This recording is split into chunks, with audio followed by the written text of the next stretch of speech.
Hello all of you, welcome back to my channel. मैं आज आप लोगों के लिए लेकर आ चुकी हूँ एक कलेक्टिव रीडिंग, एक कलेक्टिव कैंडल वैक्स रीडिंग जो पूरी तरह से इंट्यूटिव है। ओके, इस रीडिंग का टॉपिक रहने वाला है इस वक्त वो आपके बारे में क्या सोच रहे हैं, आपके जो पर्सन है, पार्टनर हैं, आपके बारे में क्या सोच रहे हैं, हम ये जानेंगे। रीडिंग जनरल है, कलेक्टिव है, सभी ज़ोडिएक साइंस के लिए है, हर उम्र के व्यक्ति के लिए है, टाइमलेस है। आप जब भी इस वीडियो तक पहुँचे हैं यह तभी आपके साथ रेजोनेट करेगा, फिर चाहे आप इस वीडियो तक कितने भी समय बाद क्यों ना पहुँचे हों। ओके, और व्यूअर्स, क्योंकि ये एक कम्प्लीटली इंट्यूटिव रीडिंग है, ओके, कलेक्टिव रीडिंग है, सभी ज़ोडिएक साइंस के लिए है, तो ज़बरदस्ती खुद को फिट इन नहीं करना। ओके, हो सकता है आपके साथ एक्यूरेटली रेजोनेट करे, हो सकता है कुछ परसेंट यहाँ वहाँ रेजोनेट करे, हो सकता है बिल्कुल ना करे, क्योंकि इंट्यूटिव रीडिंग है। जिसके लिए जो मैसेज है उसे मिल जाएगा, उस तक पहुँच जाएगा, मेल फीमेल सभी के लिए है।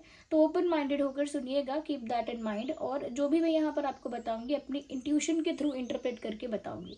ओके, तो चलिए रीडिंग स्टार्ट करते हैं। अगर हमें ज़रूरत लगेगी तो हम चार्म्स को या टैरो कार्ड्स को या डाइस वगैरह यूज़ कर सकते हैं। Okay, we will feel the need of it. Okay, चलिए रीडिंग स्टार्ट करते हैं। Here we have our candle. Okay, let me light it up.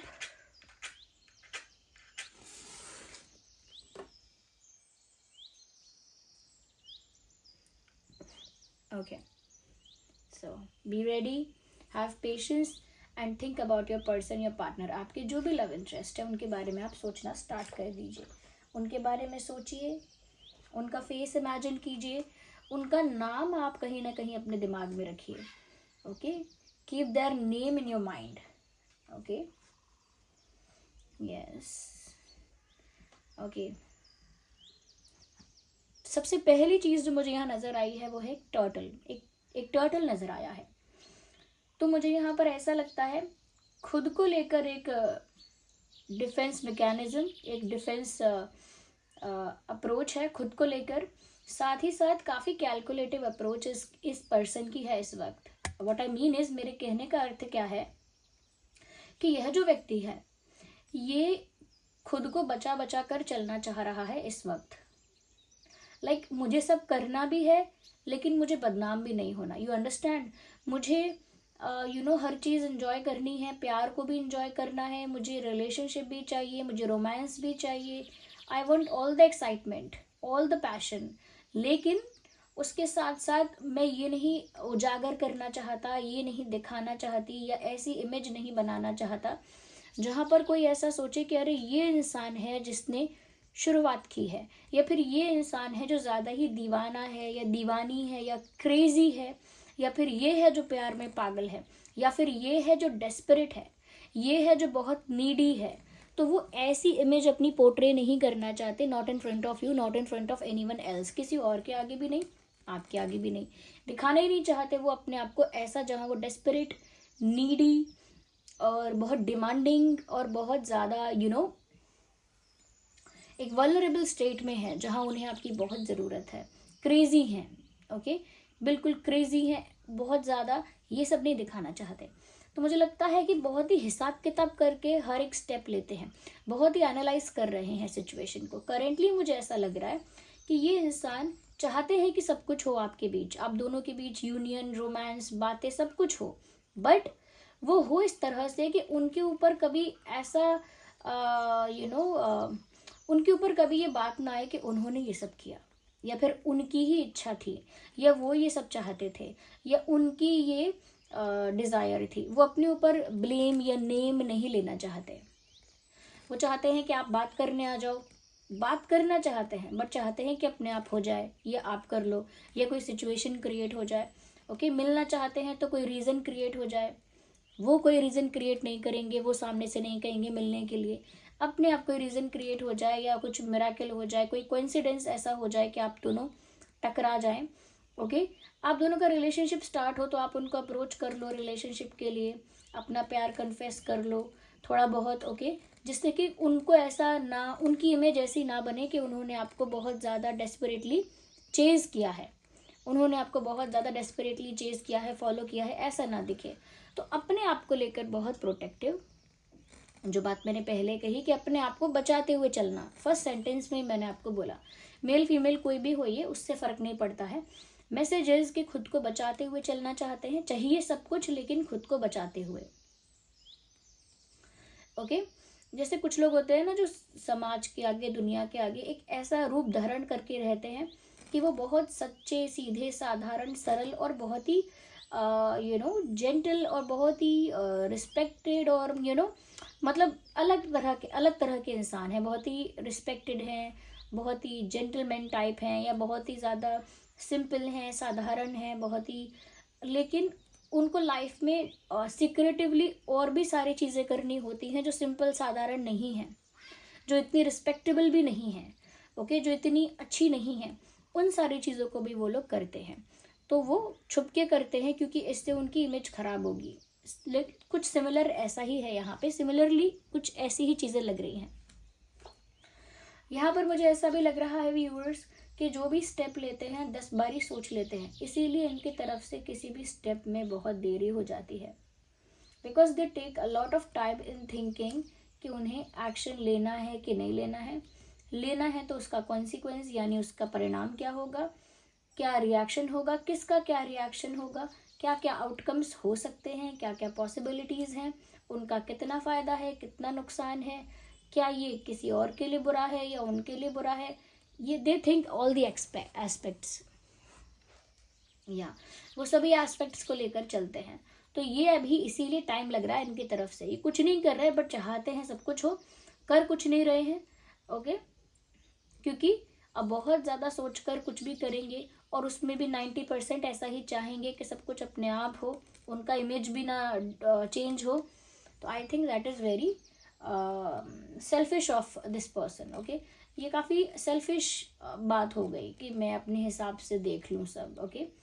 जैसे दूसरा बदनाम हो जाए कि वो प्यार में पागल है, लेकिन मेरे बारे में कोई ना कहे कि मैंने कोई पागलपन किया है, हालांकि चाहिए मुझे भी वो सब, यू अंडरस्टैंड, कि मैं खेत में काम भी करके आऊँ और मेरे कपड़े भी मैले ना हो, ऐसा कुछ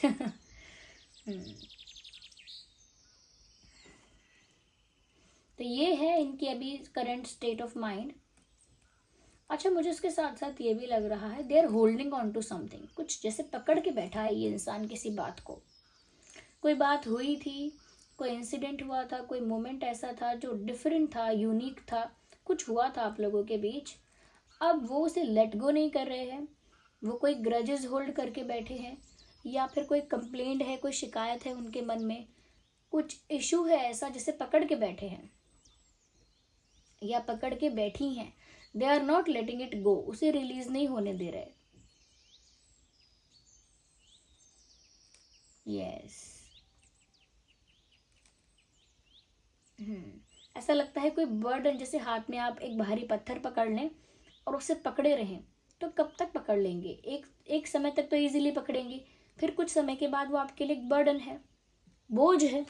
ऐसे ही मुझे लगता है कि इन्होंने जो भी ग्रजेस या कंप्लेंट्स या जो भी इश्यूज को पकड़ के रखा हुआ है, वो शुरू में तो इनको लगा कि पकड़ के रखना चाहिए, बट अब वो बर्डन हो गया है, इनके लिए ही बर्डन हो गया है। तो मुझे लगता है कि वो उस बर्डन को रिलीज करना भी चाहें या उस बर्डन से फ्री होना भी चाहें, बट अब वो चीज़ उनके दिमाग में स्टक हो गई है। जैसे अगर किसी से कोई गलती हुई, किसी से कुछ मिस्टेक हो गई, आप उसे माफ़ कर सकते हैं तो कर दीजिए, आप उसे लंबे समय तक पकड़ के रखेंगे तो वो आपके लिए एक बर्डन बन जाएगा। फिर एक पॉइंट ऑफ टाइम आता है व्यूअर्स कि एक मुहावरा है ना कि ना तो ये चीज़ थूकते बनती है ना निगलते बनती है, यानी कि अब ये यहीं पर है, ना इसे थूक सकते, ना ही हटा सकते पूरी तरह से, और ना ही इसे एक कट ऑफ करके फिनिश कर सकते, वैनिश भी नहीं कर सकते, डिसअपियर भी नहीं कर सकते, अब ये है। तो वो उनके दिमाग में अब स्टक है, वो बात, जो भी इंसिडेंट है वो उनके दिमाग में स्टक है। अब वो क्या हुआ आप लोगों के बीच, कोई अच्छा इंसिडेंट है, कोई बुरा इंसिडेंट है, कैसा इंसिडेंट है, वो आप लोगों का पर्सनल है, वो कलेक्टिव रीडिंग में ऐसे पर पर्सन स्पेसिफिकली नहीं आएगा तो पता चल जाएगा आपको, क्योंकि वो चैनल होगा।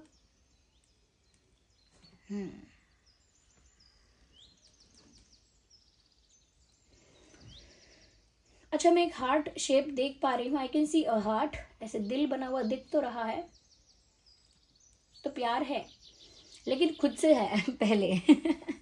दे love you but they love themselves first. खुद को प्यार है, मैंने जो सेल्फिश कहा था, I think I should be using that word, मुझे वो नहीं कहना चाहिए था। But they love themselves a lot. खुद को भी यह व्यक्ति बहुत प्यार करता है, अपने आप को, अपने इमेज को, अब सब कुछ आगे रखता है। But somewhere they are attach to you also. But कहीं ना कहीं आपसे भी अटैच हो गया है ये व्यक्ति या हो गई है, जिस वजह से अब सब कुछ बैलेंस करना चाहते हैं। सब कुछ संभालना चाहते हैं।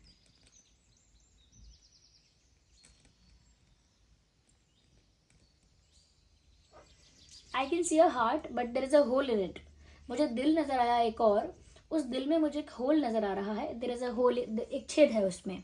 तो ऐसा लग रहा है देखने पर कि प्यार है, बट ये छेद देख रहे हैं, ये किस तरह का खोखलापन है। ओके अगर आपका यहाँ पर एक पेपर पे हम हार्ट बनाते हैं और बीच में एक होल क्रिएट कर देते हैं, व्हाट डज इट से? कि यहाँ पे प्यार तो है, एक तरह का इमोशनल अटैचमेंट, एक तरह की फीलिंग है, लेकिन उसमें ये जो होल है ये एक खोखलेपन को दर्शाता है, एक कमजोरी को दर्शाता है। तो इनके प्यार में ये थोड़ा सा खोखलापन अभी है, चाहे वो छोटा सा होल क्यों ना हो, बट होल तो होल है।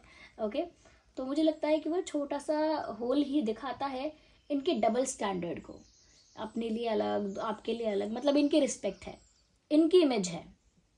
ओके इनका इमेज है, आपका नहीं है।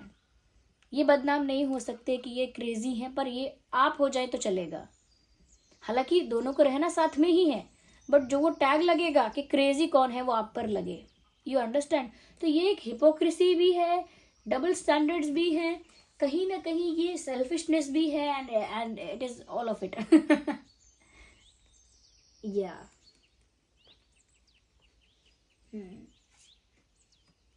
मुझे ऐसा लग रहा है कि ये जो इंसान है, कहीं ना कहीं व्यूअर्स, अपने ही फियर्स की वजह से, अपने ही डर की वजह से, अपनी ही इनसिक्योरिटी की वजह से खुश नहीं है, क्योंकि अपने दिल की नहीं सुन सकते हैं। अब इमेज प्रोटेक्ट करिए, डिफेंसिव हो जाइए, खुद को लेकर प्रोटेक्टिव हो जाइए, कैलकुलेटिव हो जाइए, हिसाब किताब करके एक्शन लीजिए, हिसाब किताब करके बात कहिए, तो क्या होगा?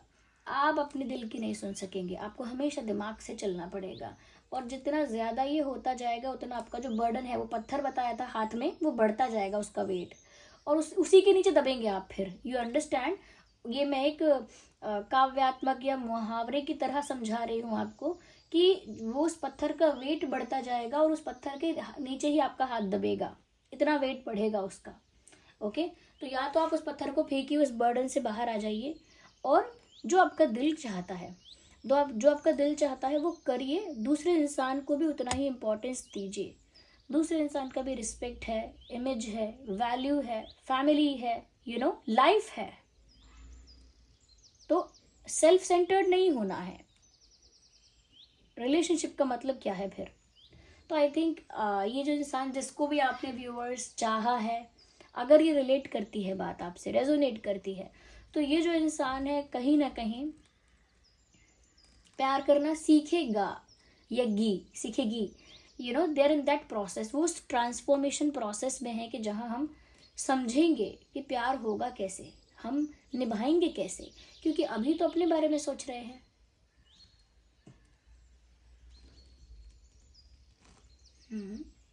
तो इनके खुद के डर हैं, जिनको ये समय फेस कर रहे हैं, खुद की इनसिक्योरिटीज हैं जिनको इस समय ये हैंडल कर रहे हैं।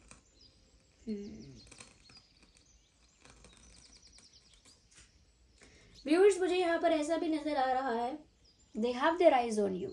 डू नॉट थिंक कि ये आपसे अनअवेयर हैं। इनकी नज़रें आप पर हैं, या आपको स्टॉक कर रहे हैं, या कहीं ना कहीं आपके बारे में इंफॉर्मेशन एक्वायर कर रहे हैं। They are looking at you from far away. दूर से आपको देख रहा है ये व्यक्ति, ऐसा साफ साफ नजर आता है।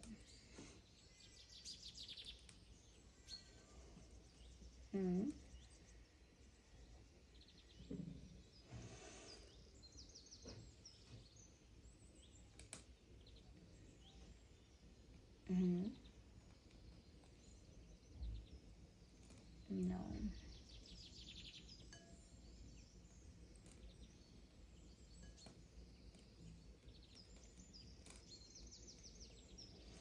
कहीं ना कहीं व्यूअर्स मुझे यहाँ पर ऐसा भी नजर आ रहा है कि इस वक्त ये जो पर्सन है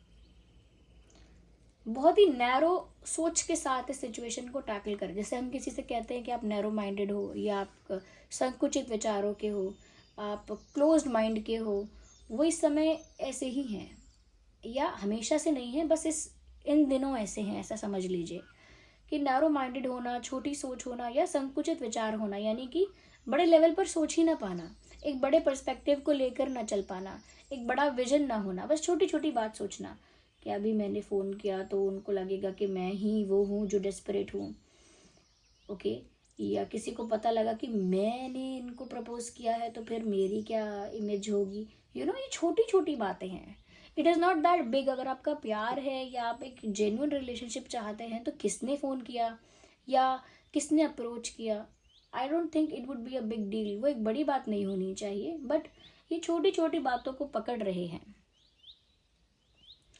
और उसकी वजह से आगे नहीं बढ़ पा रहे हैं, नहीं बढ़ पाएंगे, ओके, ये कैलकुलेट करते रह जाएंगे, गलत जगह कैलकुलेट कर रहे हैं। आप लिटरेचर के पेपर में, एग्जाम में आप कैलकुलेटर लेकर आएंगे, उसी से जवाब देना चाहेंगे, कुछ नहीं मिलने वाला आपको, ओके। तो मुझे यहाँ पर ऐसा लगता है व्यूअर्स कि कहीं ना कहीं ये जो प्रॉब्लम है ये जेन्युइन है इनकी, ये रियल प्रॉब्लम है इनकी, और इस वजह से इनका बर्डन बढ़ रहा है, दिमाग पर बोझ बढ़ रहा है, दिमाग पर बोझ, या नज़र है आप पर, बट खुद का पर्सपेक्टिव जो है, खुद का नज़रिया जो है वो छोटा है, और वो ट्रांसफॉर्मेशन के प्रोसेस में है। मैंने आपसे कहा कि प्रोसेस, एक ट्रांसफॉर्मेशन प्रोसेस चल रहा है, but it will take time, okay, ये कोई 1 मिनट प्रोसेस तो नहीं है, okay. So this was the reading, I hope reading आपके लिए हेल्पफुल थी, रिलेटेबल थी, आई होप इस रीडिंग ने आपको थोड़ा बहुत गाइड किया है, आप समझ पाए हैं कि वो क्या सोच रहे हैं, जो भी आपके लव इंटरेस्ट हैं, थोड़ा बहुत आपको आइडिया मिला हो सकता है कि वो क्या सोच रहे हैं, ओके व्यूअर्स। मैं फिर भी कुछ डाइसेस का यूज़ करना चाहूँगी, not the dice, I think I feel कि मुझे ना कुछ गाइडेंस लेना चाहिए, आई नीड सम कार्ड्स, कुछ गाइडेंस लेते हैं आपके लिए व्यूअर्स, क्योंकि यहाँ पर अभी मुझे ऐसा लग रहा है कि हमें आपके एंसेस्टर स्पिरिट से गाइडेंस लेनी चाहिए। Shape shifter, transform and unveil your gift. Viewers, आपको भी कहीं ना कहीं ट्रांसफॉर्म होने की ज़रूरत है। You can not be standing in one position कि हाँ अब ये डिसाइड कर लें पहले कि इन्हें क्या करना है, तब मैं डिसाइड करूँगी कि मैं ये करूँगा, मैं ये करूँगी, ऐसा नहीं होता है ना। रियल वर्ल्ड में ऐसा नहीं होता है कि पहले ये सोच लें, पहले ये इंसान सुधर जाए, पहले ये इंसान डिसाइड कर ले, पहले ये इंसान बदल जाए, ठीक हो जाए, या फिर पहले ये इंसान अपना अपना डिसीजन ले ले, तब मैं देखता हूँ कि मुझे क्या करना है। अरे आप क्यों वेट करने लगे? आपकी अपनी लाइफ है, अगर उनकी लाइफ में पर्सनल ग्रोथ हो रही है धीरे धीरे, आप अपनी पर्सनल ग्रोथ पर ध्यान दीजिए, आप अपने आप को ट्रांसफॉर्म कीजिए। आपको वहीं खड़े नहीं रहना है कि अच्छा जब इस इंसान का मन बदलेगा तब ये इसी पॉइंट पर दोबारा मुझे आएगा, पर मैं इसे यहीं खड़ा मिलूंगा। Why? There is no need for that. कोई ज़रूरत नहीं है इस चीज़ की, आपके एंसेस्टर स्पिरिट्स कह रहे हैं। आप भी खुद को ट्रांसफॉर्म कर लीजिए। आपके अंदर भी बहुत सारी क्वालिटीज़ हैं, स्ट्रेंथ है, गिफ्ट है जो डिवाइन ने दिया है, उसे यूटिलाइज कीजिए और आप भी अपने पर्सनल स्पेस में ग्रो करिए, पर्सनली ग्रो करिए, ओके। अगर कलेक्टिवली आप दोनों साथ में ग्रो नहीं कर रहे हैं तो आप वो उनकी ट्रांसफॉर्मेशन हो रही है, आप भी खुद को ट्रांसफॉर्म करिए, क्योंकि आप कोई, यू आर नॉट समवन, आप कोई वो नहीं है कि जहाँ पर आप दूसरे इंसान के बदलने का, इम्प्रूव होने का, मन बदलने का, कि इसका मन बदलेगा तो ये लौट कर आएगा, ये लौट कर आएगी, इस चीज़ का वेट आप नहीं कर सकते हैं। फिर ये आपके अपने जीवन के साथ भी तो अन्याय है। आपके जीवन की परिभाषा क्या रही? उसके डिसीजन का इंतज़ार करना या उसके फैसले का पर निर्भर रहना? Nothing like that, okay. See from the higher perspective, क्योंकि मैंने कहा कि ये हायर पर्सपेक्टिव से नहीं देख पा रहे हैं, छोटी सोच है, छोटा दिमाग, छोटा ही सोच पा रहे हैं। लेकिन आपको बोल रहे हैं यूनिवर्स, आपके एंसेस्टर स्पिरिट्स, कि आप हायर पर्सपेक्टिव से सोचिए, यानी नज़रिए को थोड़ा बड़ा करिए और उस बड़े नज़रिए से आप सोचिए और सिचुएशन को देखिए। इनका नज़रिया तो इनको लेके डूबेगा। You need to you need to enhance your perception. आपको अपना परसेप्शन बढ़ाना है, नज़रिया आपको अपना बड़ा करना है, अपने विचार आपको खुले रखने हैं। ये कह सकते हैं कि आपको थोड़ा सा ओपन माइंडेड होना है, थोड़ा सा आपको कह सकते हैं कि फ्यूचरिस्टिक होना है, बड़े लेवल पर चीज़ें देखिए कि इसका आगे परिणाम क्या होगा। ये भी सोचिए कि अगर आज आप इस पर्सन के इस ईगो को, ये ऐसे बिहेवियर को फीड करते हैं, यानी प्रोत्साहन देते हैं, इनकरेज कर देते हैं, लेटर ऑन ये आपके लिए क्या होगा, आगे जाके ये चीज़ आपके लिए क्या बनेगी। जैसे कहते हैं ना कहावत में, आई डोंट नो कहावत है कि वो क्या है कि फसल बोई बबूल की तो फिर आम कहाँ से पाए। ये है कि अगर आप अभी ये कर लेंगे ना तो फिर वो नहीं हो सकता, फिर वो नैरो माइंडेड में या नैरो स्पेस में नैरो वही चलता रहेगा। छोटी छोटी इश्यूज, छोटी बातें जो कि नॉनसेंस है, किसने पहले क्या किया, कौन पहले क्या करता है, कौन किसको चेस करता था, ये टेक्निकल क्या बातें हैं। It is love, it should be love only. So this was the reading. I hope आप समझ पाए हैं और उनकी सोच आप समझ पाए हैं, क्या सोच रहे हैं, आपको गाइडेंस मिली है। चलिए मिलते हैं अगली रीडिंग में, तब तक के लिए बाय बाय फैमिली।